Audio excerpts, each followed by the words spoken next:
반갑습니다. 수완학통의 박경은입니다. 30차시 59번, 60번 문제 풀어보도록 하겠습니다. 59번입니다.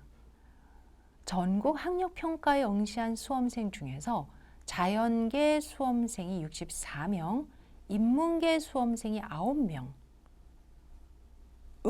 임의로 선택하여 수리 영역의 점수를 조사했대요. 그래서 64명의 평균이, 이때는 64명의 평균이 48점과 표준 편차가 5.6점이라는 거죠. 그리고 9명의 평균이 42점과 7.5점이었다라는 거죠. 그러면 이러한 64명과 9명의 점수로 자연계, 인문계 응시한 수험생 전체에 대해서 어떤 평균값을 갖고 있는지 추정할 수 있을까요? 있죠. 우선 자연계 수험생 전체의 수리 영역 평균 점수를 신뢰도 95%의 신뢰 구간으로 추정해 보라는 문제 하나와, 그 다음에 T분포를 이용하여 인문계 수험생 전체의 수리 영역 점수를 추정해 보라는 문제 두 개예요. 왜 갑자기 T분포가 나왔을까요? 앞에는 Z분포라고 했는데 표도 정규 분포표 하나랑 T분포표 하나를 드렸네요. 우선 아시다시피 지금 2003년도에 이 시험을 본 친구들이 굉장히 많을 텐데, 이 중에 자연계 학생 64명에 대해서 점수를 보니까 이 64명의 평균이 48점이었고요. 그리고 이 64명의 표준 편차가, 그러니까 여기다가 제가 64라고 쓰면 더 도움이 될까요? 이 친구들의 표준 편차가 5.6이었던 거예요. 참고로 지금 64명에 대한 평균과 표준 편차를 얻은 거지, 우리가 앞서 여러 번 경험했던 X바에 대한 표준 편차나 평균이라고 생각하시면 안 되죠. 왜? X바라는 거는 표본의 평균이거든요. 그러니 이 평균도 하나가 돼요. 이와 같은 과정을 여러 번 하다 보면 이렇게 64명, 64명, 64명을 계속 구하다 보면 그들 안에서 X바 2, X바 3, X바가 나오겠죠? 이 X바들만 따로 쫙 모아서 그들의 분포를 구한 것이 우리가 알고 있는 중심극한 정리인 거잖아요. 아, 맞아. 그렇죠?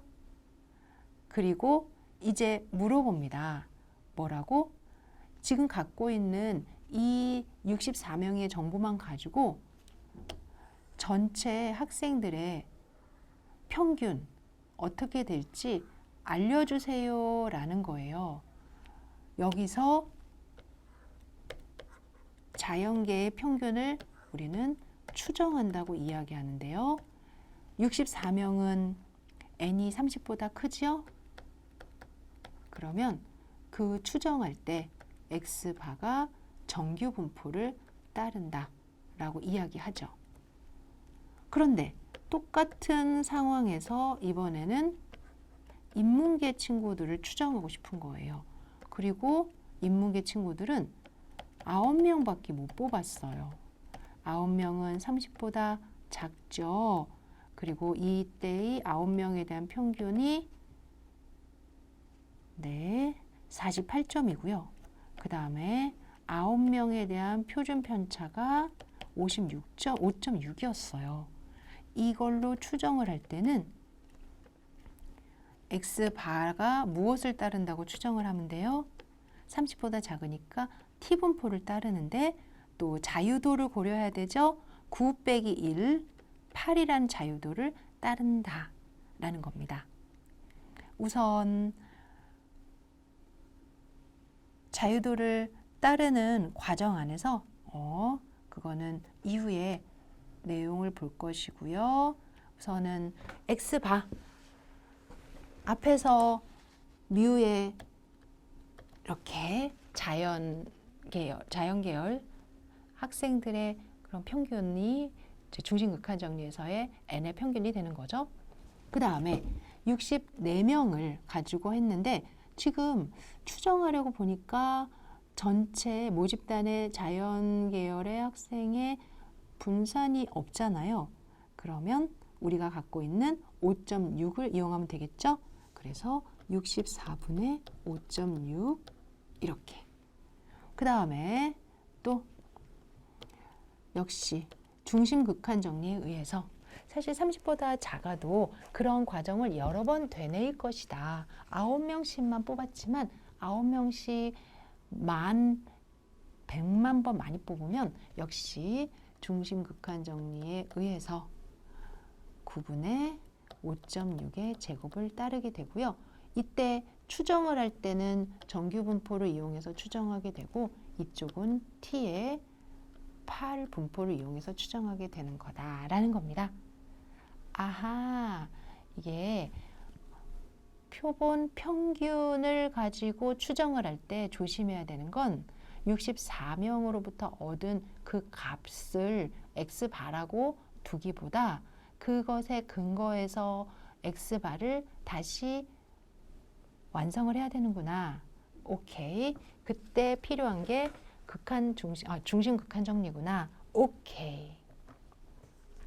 따라서 첫 번째 문제 풀어볼게요. 그럼 어떻게 풀어야 될까요? 결국은 내가 갖고 있는 x바가 4.8이죠. 그리고 95% 0.95를 가지고 하니까 1.96에 루트 n분의 8분의 시그마 5.6만큼 더해주고 1.96에 8분의 5.6만큼 빼주는 그 사이에 뮤가 들어있을 것이다. 그리고 지금 양쪽에 0.025씩 있는 거잖아요. 따라서 0.025가 되는 z값을 찾을 때 표를 이용하는 거죠. 어떻게 확인할 수가 있을까요? 지금 95% 그러면서 1.96 지금 0.750 왜냐하면 이 아래에서부터 쭉 더한다. 여기서부터 이렇게 더한다. 이렇게 되니까 결국 전체 50에서 죄송합니다. 전체 50에서 빼기 0.025를 해주면 0.475가 되는 거죠. 이해되시죠? 1.96 평상시에 1.96을 외우고 계시는 분들도 계셔서 문제를 풀 때 바로 쓰실 수 있는데 그러지 마시고 혹시 준 값이 있는지 확인하시고 넣어주세요. 그래야 실수를 하지 않아요. 이번에는 t분포를 이용했는데요. 앞서 우리가 또 t분포도 정규분포랑 유사하게 생겼단 말이에요. 그래서 그대로 그냥 그리면서 분석해 주시면 돼요. 4.8이고요. 그 대신 그림은 다르게 하나도 없어요. 0.95. 그리고 이쪽에 들어가는 건 0.025. 그런데 t분포 자유도 8에서 찾아야 되니까 자유도 8 그리고 어떤 걸까요? 0.025니까 2.306이라는 값이죠. 즉, 그 밑에 t8 분포가 있다면 여기가 0이고 여기가 2.306이다. 이런 뜻이에요. 따라서 여기에 상응하는 값은 2.306 곱하기 루트 n 3분의 7.5 더하기가 되고 마이너스 2.306 곱하기 3분의 7.5를 x바에서 더하고 빼주면 되더라 라는 거죠. 2.306 잘 찾으셨으면 답을 정리해 보겠습니다. 1번 x바에서 2분의 0.05 z의 0.025 루트 n분의 s 그다음에 0.025 루트 n분의 s 집어넣어서 값을 구했더니 평균 아까 구할 때 48점 안에서 95% 신뢰 구간은 46.628과 49.372였습니다. 9개 값은 30보다 작으니까 우리는 자유도가 8인 T분포에 따라서 인문계 수험생 전체의 모평균을 95% 신뢰 구간을 구해야 될 것 같아요. 역시 네, 모평균을 구할 때 제가 식을 Z로 잘못 썼는데요. 이 식을 그대로 넣어주셔야 되겠죠. X반은 T의 0.0258 그러니까 자유도가 8인 T값을 찾는다. 언제? 0.025일 때. 그래서 앞에서 표에서 찾았죠. 0.025의 8은 2.306이었다. 그리고 X바 S 7.5, N은 9. 그래서 42에서 빼고 더한 결과 36.235에서 47.765가 나왔어요. 범위가 조금 더 늘었나요? 줄었나요? 이렇게 우리가 한번 하나의 상황 안에서 정규 분포로 분포로 신뢰 구간 구하는 거랑 T 분포로 신뢰 구간 구하는 거를 경험을 할 수 있었고 여러분들에게 잘 할 수 있는지 물어보는 문제를 풀어보았습니다.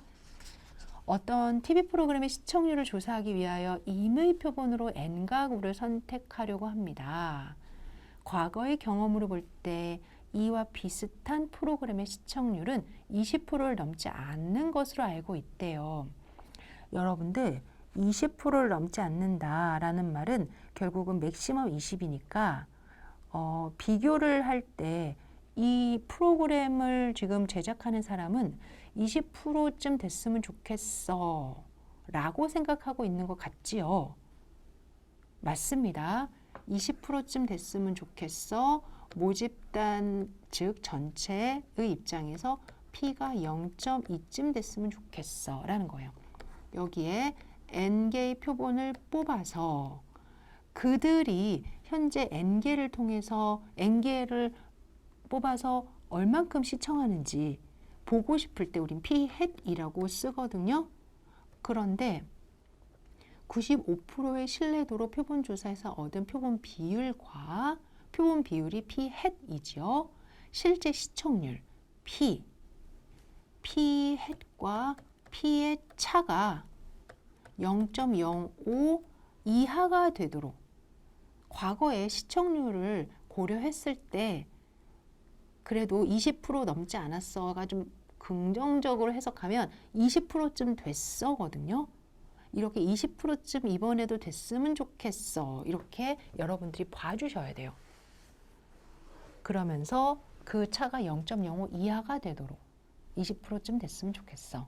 여기에 이 정도가 되려면 내가 확인해 봐야 되는 표본은 몇 개쯤이면 좋을까? 라는 겁니다. 그러면 지금 절대값이니까 P-P가 0.05 마이너스 0.05 사이에 있는 거잖아요.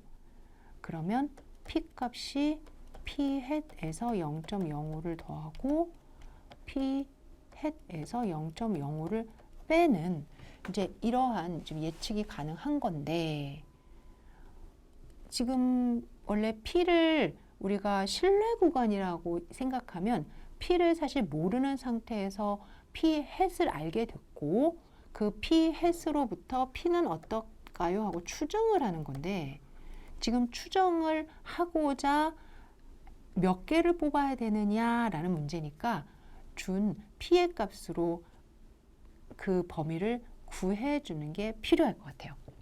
그리고 P-hat이라는 건 표본 비율이죠. 표본 비율은 중심 극한 정리에 의해서 P라는 모집단의 모집단의 비율과 그 다음에 n분의 p 1-p를 이렇게 표준 편차로 갖고 있는 거 이용해야 되겠다라는 거예요.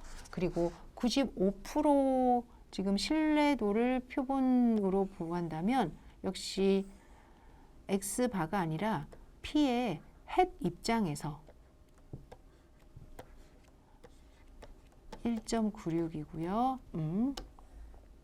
p의 입장에서 0.95가 되는 거고요. 그리고 p 헷의 입장에서 지금 이 범위 오차 한계라고 했죠? 오차 한계가 0.05 이하가 됐으면 좋겠다 라고 이야기를 계속 던지고 있습니다. 하나의 지식 안에 여러 가지가 있는데 핵심은 뭐예요? 이거를 따르고 오차의 한계를 0.05보다 작거나 같은 이하가 되도록 해주세요. 이런 질문이구나 라는 거죠. 정리해 봅시다. 솔 지금 p 헷이 n p n분의 p 1-p를 따르는데 그런데 p가 이미 0.2고요. n은 몰라요. 따라서 n 0.2 n분의 0.2 곱하기 0.8 이제 루트를 씌우면 제곱을 하겠죠. 네, 처음부터 제가 제곱을 해야죠. 그리고 95% 신뢰 구간에서 구하라 라고 이야기를 하면 95%가 될 수 있는 오차 한계가 2분의 1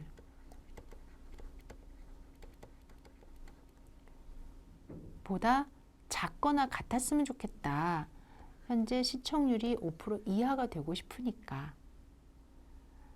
즉 오차 한계 2는 1.96 곱하기 루트 n분의 0.2, 0.8 이 값이 0.05보다 작았으면 좋겠다.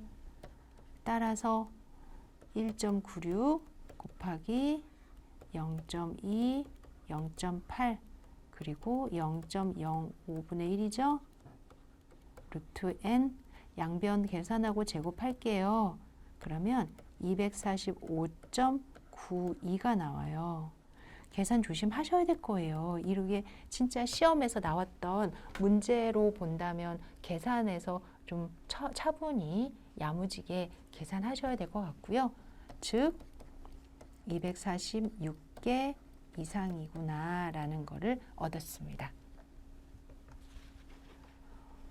모범 답안에서도 우선은 뮤가 0.2보다 작은데 사실은 넘지 않는다라는 말 안에는 네, 모평균이 아니라 모비율이죠. 죄송합니다. 모비율 P가 0.2쯤 됐으면 좋겠어. 이제 이러한 어떤 강력한 메시지를 좀 기억해 주시고요. 이 중에서 우리가 아직 P 헷을 지금 모르는 상태에서 구해야 됩니다. 표본조사에서 얻은 표본 비율 P 헷과 실제 시청률 P의 차이가 5% 이상, 즉 P 헷과 P가 0.05 이하 이보다 작도록 하는 최소 표본 비율 n이 속하는 구간을 구하는 건데요. 그러면 P 헷과 P 사이에 오차 한계가 필요한 거죠.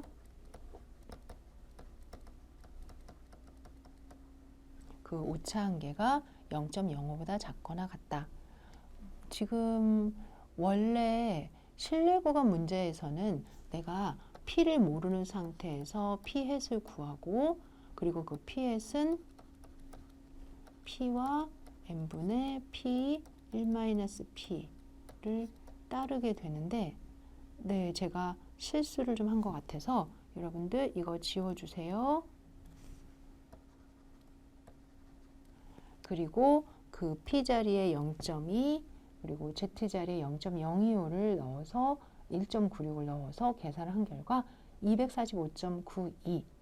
그리고 계산하기 편하게 저희 문제에는 조건을 33의 제곱은 1089, 39.2의 제곱은 1537로 계산하라라고 줬으니까 계산하기 어렵지 않으셨겠죠?